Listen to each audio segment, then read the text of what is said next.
Hello, welcome to Toon Along. Today we're gonna do an episode of Catdog, Season 1, Episode 1. Smell good. So, yeah, back in the day, Catdog used to play. Well, the first time I ever saw Catdog was on Saturday morning cartoons. And it would play either before Angry Beavers or after. I think, yeah, anyways. So today we're going to be watching Catdog, Season 1, Episode 1. The name of the episode is, well, there's two episodes in each one, in each episode, right? So first one is Doggone and All You Can Eat, All You Can't Eat. Okay, here we go. 3, 2, 1, play. So yeah, as I was saying, Catdog was playing Saturday mornings on YTV for me back in, I want to say, 98. I think it was 98, 99, somewhere around there. Might have been even 2000. Anyways, so I remember it played, and I always liked shows where they would have two episodes. So it always felt, for a kid, it always felt fast-paced and you didn't have to focus as hard. So one up, the next one up. And this concept is really cool. Great for cartoons. Perfect cartoon character. Created by Peter Hannan. See if there's any names in there.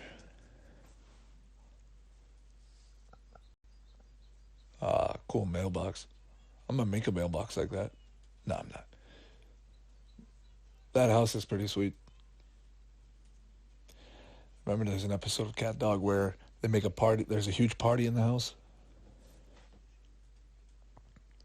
And I don't know how they fit everybody in that.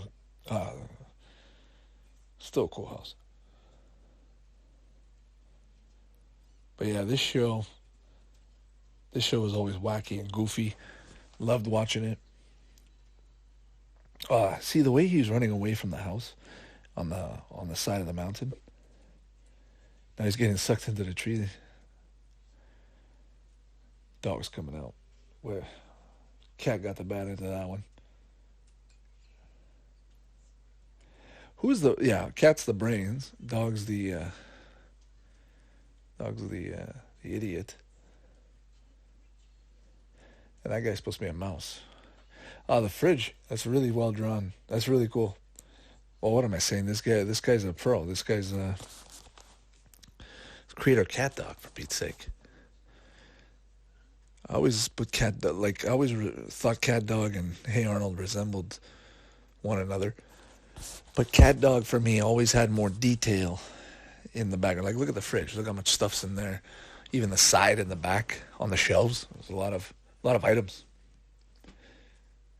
Probably because you create the inside of the house once and do a good job, and then you reuse the cells. Cool concept with the city in the bottom part, like there. Good old Walkman. See, Cat's the sensible one. He's reading before bed. He's not watching cartoons or listening to cartoons.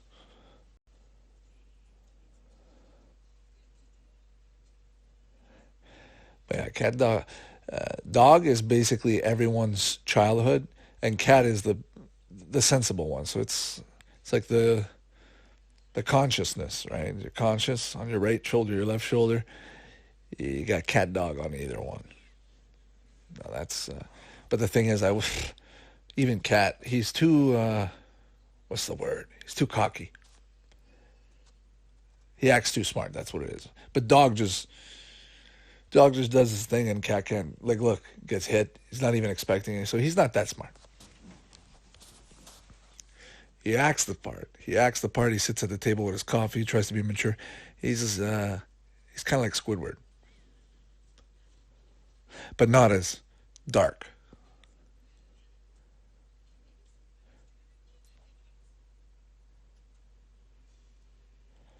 Oh, the dump's coming in. And I also got to remember that this is the first episode, so I never like to judge the first episode of a show. I always like to do maybe the first episode of each season, because usually those are the best ones. For instance, Futurama, when they came back with it, the last time, the very first episode, oh, what a great episode! And then about 4 or 5 episodes in, not saying they weren't good or anything, but they just weren't. They weren't all, to me, the first 3, 4 are the best ones, and then after that, it just becomes normal. Kind of same with any show, even South Park has its moments. But yeah, Catdog. The thing with Catdog is it's goofy comedy, cartoons for kids. I'm trying to think of the age group this would have been. Well, with all the stuff going on, I would say you'd be in grade 5 and 6 watching this. Maybe in 4, 5, 6. Today, a 5-year-old's going to watch this. It's no biggie. It's cartoons. But even back then, they might have had 5-year-olds watching it. Really nice city background there. This guy's got his style. And Joel Murray's got his style for Rocko's Modern Life. Everybody's got their style. Bob Camp he's got his style. Arlene Klasky, Gabor Supo, they've got their style for Rugrats and all that. But they all seem to have this one thing that unites them. Like, you can put them side by side. You can put them side by side in a frame with all the characters of Nickelodeon and Cartoon Network together, and it just looks like they belong together. Catdog looks like I could see that character in Rocket Power for it. You know what I mean? I can see I can see Catdog in SpongeBob. But it's just cool that they would go so far and create one character and make a whole show around one drawing. They would have created Catdog, had many concepts, but just to make a show on that. And I'm just looking at the other characters in the show. They're not that crazy. Like, Catdog's the crazier one. Even the mouse, he's very basic. And then look at the screen time Catdog's getting. They're getting probably 90% of the screen. And I do know there are a couple episodes where you should see some of the other characters, like those guys with the leather jackets. You see, there's a few episodes of those, but for the most part, it's always Catdog. So that character was created only for this show. It is Catdog. There's, like even SpongeBob SquarePants. You're gonna have SpongeBob, but you can have a Patrick episode, a Squidward episode. You're gonna have so many different episodes, and I mean they have so many more seasons as well. But just saying, Catdog, the character. That's why it's fun watching, because the character is a good character for cartoons. He can showcase his own show. Yeah, once again, good moment for Ren and Stimpy shot, close-up shot. Yeah, honestly, I prefer Cat's voice than Dog's. That's a cool ship on the sunset. Oh, it's really cool. I honestly, if I could get a production cell like that with the Catdog house on the hill, that shading, I'd love to have that on my wall. Yeah, this guy, Hannah, he honestly is, even watching this as a kid and watching it now, I still have that same feel. Like, it's not simplistic. Sometimes you'll watch an older cartoon and you might not remember it as well, and it just looks more simplistic than you're used to. But this one here, just look at the shading on the wall and the floor. Every little bit, it's art, and it's really well done. And the character is probably so easy to animate and work with that they did spend a bit more money, or maybe more effort, or maybe that's his style. But look at that backdrop with all the detail. They would have spent so much more time to make them, just because these characters are worth it. So what's going on? They're trying to avoid the garbage truck, or Nickelodeon. Oh, okay. He wants Dog to chase the truck because I guess dogs are supposed to chase garbage trucks. Hey, whatever happened to the postman and dogs? Is that still a thing? What about the garbage? Okay, are there still people for the city that go around and collect dogs on the street, loose dogs for the pound? Are there still stray dogs out there? I mean, obviously there are, but how much? Like, I drive around a lot and I don't see any dogs in the city, be it whatever, because owners will just advertise within 20 minutes that they don't see their dog. But stray dogs, I think it's a little bit more rare now.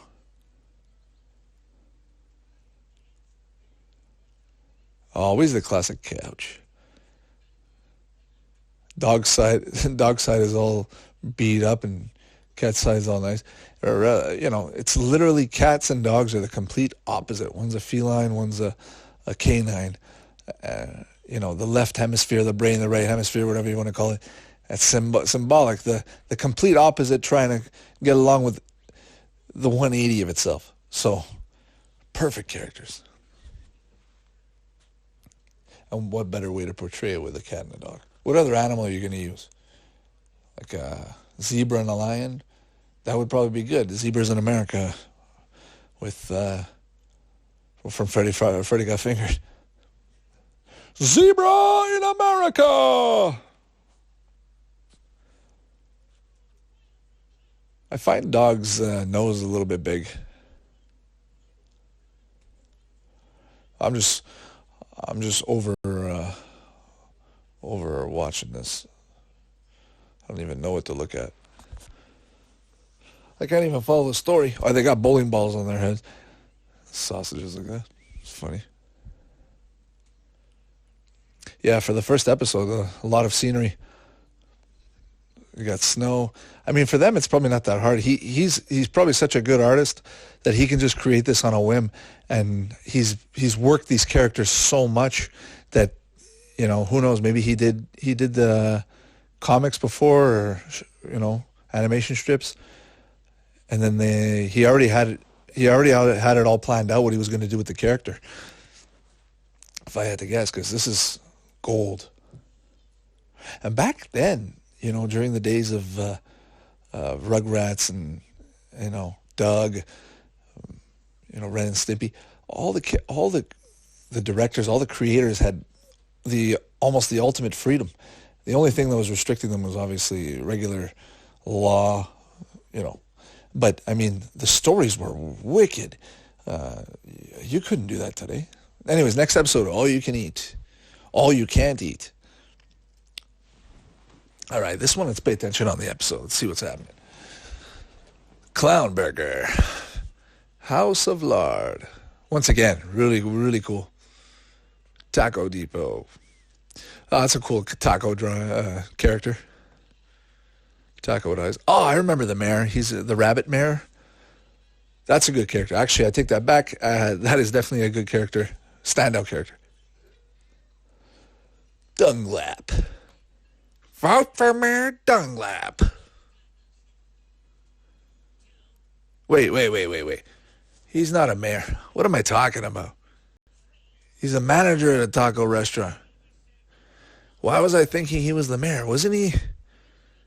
Is he the mayor, or is he? Because he's in other episodes. But does he just always show up as the taco? No. He's the mayor. He's the mayor, right?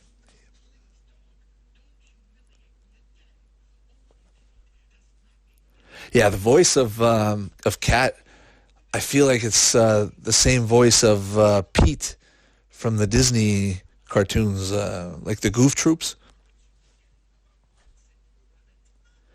Yeah, very unique, distinct voice. And also, I think maybe Bump in the Night, Mr. Bumpy, but I could be totally wrong on that. Yeah, the character in Behind the Diner, pretty cool. Looks exactly like a SpongeBob SquarePants character.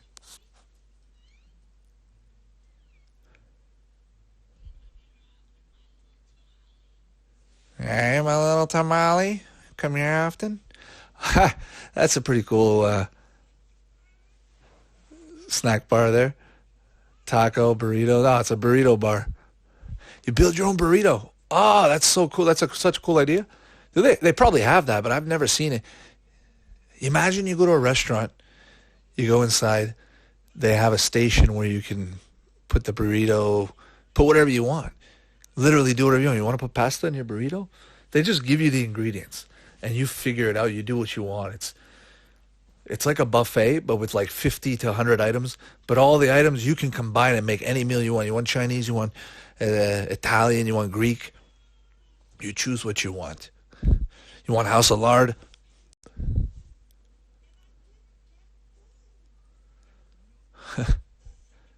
Every time I'm looking at the background, there's a different look. Like, I don't know. Those umbrellas look different before. But still, what do you expect? You're supposed to be watching Catdog. Come on. Yeah, that's a cool restaurant. The Taco Depot. Yeah, those guys. Why? Why is it? Because they're not wearing clothes, or they're not going to serve. They're not going to serve Catdog. Huh. The Taco Depot. Yeah, they don't want to serve Catdog. Now I think I'm remembering this episode. Saturday morning, you're waking up. Now, in my case, YTV would have had The Wash, or Brainwash, they would have called it. I remember they had these washing machines, these front-loading washing machines with, I think, brains inside or something, and they looked wacky. YTV always did a great job with that. I might do just an episode or two just on YTV alone, and maybe television as well. But yeah, in the morning, Saturday mornings, they would have Brainwash, I remember. And this would play. This and maybe even Bump in the Night. Oh, Bump in the Night is maybe going to be one of my next ones. Definitely. Mr. Puppy!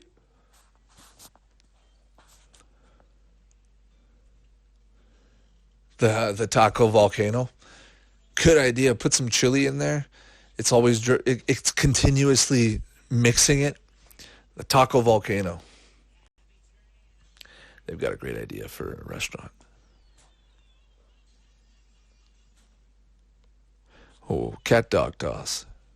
Animal cruelty. Wicked. That's cool.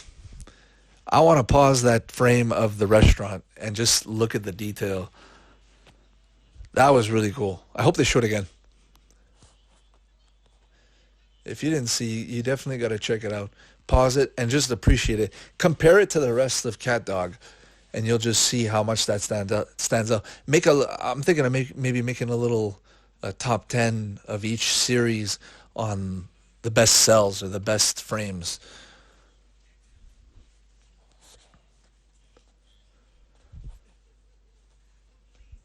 Yeah, how would he know that's not Cat? He just has to look down. Oh, and they can stretch, right? I never knew that. Yeah, I remember back in the day, Catdog had a few toys, either maybe Wendy's or Burger King toys, or they had a few plush toys at the store. I remember. I think they're on eBay. They sell for maybe $50 or something, which isn't that bad. I mean, if you're into the show and you want to have some nostalgia, some toys, some memorabilia, not a bad show to have that. I would love to have a production cell of Catdog. I just got an Angry Beaver cell and a couple Rocco's Modern Life. Might do an episode on a few of the cells I have and just talk about them. They're fun to look at because they're actually hand drawn. Yeah, like I said, you're not going to find that today. The digital stuff. Anybody can make it. You can just send it to another country. They'll make it for you. I mean, this was sent in other countries back then as well. However, the studio was still making some of them and some of the cells as well. And a lot of times when the show was made, they would send it to America, and that's the final product was being shown on TV. And even some of the concept art that I have, has some notes written in Korean by the actual artists that worked on him. So, yeah, Catdog, definitely something worth having. Yeah, a taco bar at a restaurant. You go to a Mexican Tex-Mex grill place. They got a taco bar in the middle with they got some cheese with nachos. You got chili coming out of a volcano. You got, fajitas everywhere, peppers, onions. You make your own dish. You want to make a chili bowl? You want to make a burrito, a taco? It's your choice. I feel like the episode of South Park Casa Bonita might have had that. So what's Catdog up to? Oh, that's cool. I mean, they're limitless. They're limitless in what they can do. I love cartoons. Oh my God, that was cool. He climbed on top of the taco house and just peeled it open, and it was like almost like it was made of the lettuce, made of the ingredients. Cool episode. This is definitely a cool episode. They're going in Mission Impossible style. They must really want some of that taco buffet. I'm not gonna lie, I'd be going after it too. Just the sauces hanging on top of the bar, the buffet table. Pretty cool. Classic tube, cartoon character going down the tube. I feel like tubes turning like that would not make sense, but don't question it. It's cartoons. It's the best. Squirt.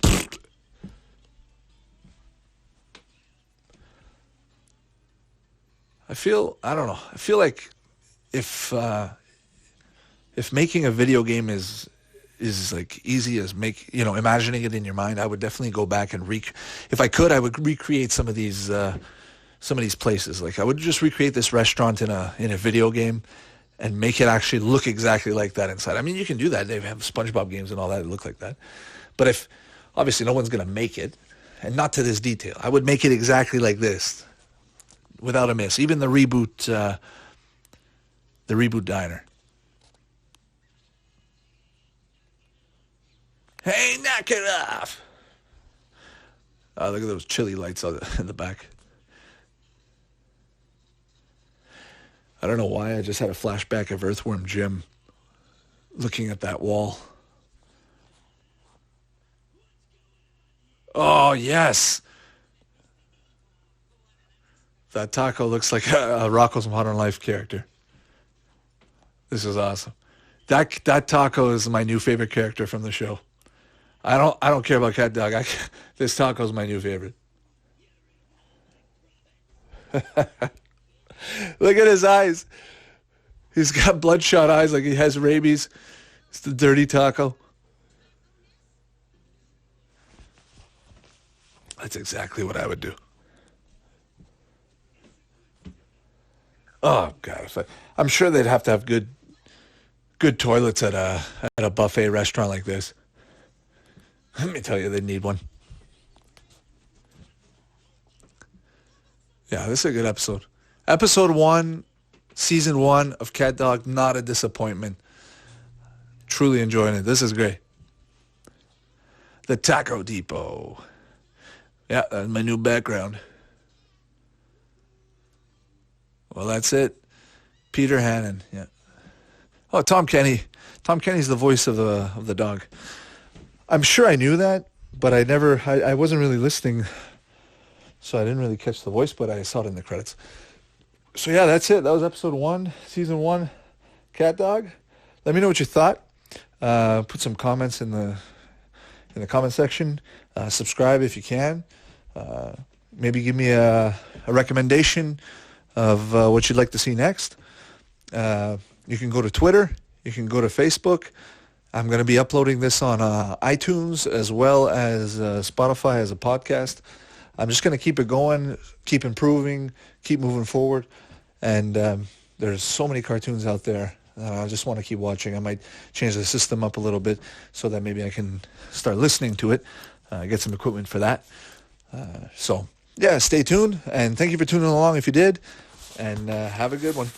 See ya.